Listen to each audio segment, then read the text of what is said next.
నమస్తే అన్న, అందరికీ నమస్కారం. కువైట్ నుంచి కార్గో ద్వారా సామాన్లు పంపించాలనుకుంటూ ఉన్నారా? ప్రస్తుతం కువైట్లో ఏ కార్గో ఇవ్వలేని ఆఫర్లు యూసఫ్ కార్గో వారు ఇస్తూ ఉన్నారు.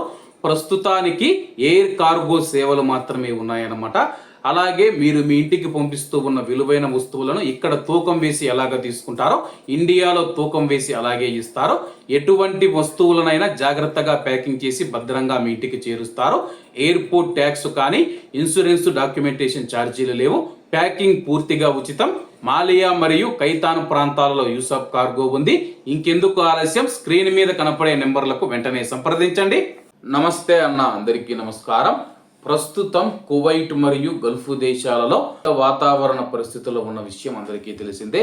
ఈ నేపథ్యంలో కువైట్ కావచ్చు, బెహ్రెన్ కావచ్చు, ఇతర గల్ఫ్ దేశాలకు కొన్ని విమానయాన సంస్థలు విమానాలను రద్దు చేస్తూ ఉన్నాయి. అలాగే దీనికి సంబంధించి ఆయా విమాన సంస్థలు ఇప్పటికే ప్రకటించాయి. ఎమిరేట్స్ కావచ్చు, ఖతార్ ఎయిర్వేస్ కావచ్చు, లేకపోతే ఒమన్ ఎయిర్వేస్ కావచ్చు, ఏవైతే విమానాలు ఉన్నాయో ఒక్కొక్కటిగా తమ యొక్క విమాన సర్వీసులను రద్దు చేసుకుంటూ ఉన్నాయి. అలాగే కువైట్లో కొద్ది రోజులు యుద్ధం ఆగిన విషయం అందరికీ తెలిసిందే. అమెరికా అలాగే ఇరాన్ చర్చలు జరుగుతాయని చెప్పడంతో మళ్ళీ అయితే విమానాలు తిరిగి ప్రారంభమవుతాయని చెప్పేసి అందరూ భావించారు. కానీ కువైట్లో నిన్న మళ్ళీ దాడి జరగడంతో అయితే ఖతార్ ఎయిర్వేస్ కీలక ప్రకటన చేసింది. Qatar Airways Kuwait, Bahrain, Erbil నగరాలకు తమ యొక్క విమాన సర్వీసుల నిలిపివేతను తాత్కాలికంగా ఆగస్టు 7వ తేదీ వరకు పొడిగిస్తూ ఉన్నట్లు ఖతార్ ఎయిర్వేస్ ప్రకటించింది. ఈ విషయాన్ని జాతీయ విమానయాన సంస్థ తన యొక్క అధికారిక వెబ్సైట్లో ప్రకటించింది. గతంలో జూలై 24న బెహ్రెయిన్, కువైట్, ఎర్బిల్కు విమాన సర్వీసులు నిలిపివేస్తూ ఉన్నట్లు ఖతార్ ఎయిర్వేస్ ప్రకటించింది. తాజా నిర్ణయంతో ఆ సస్పెన్షన్ను ఆగస్టు 7వ తేదీ వరకు కొనసాగించాలని చెప్పి ఖతార్ ఎయిర్వేస్ సంస్థ నిర్ణయించింది.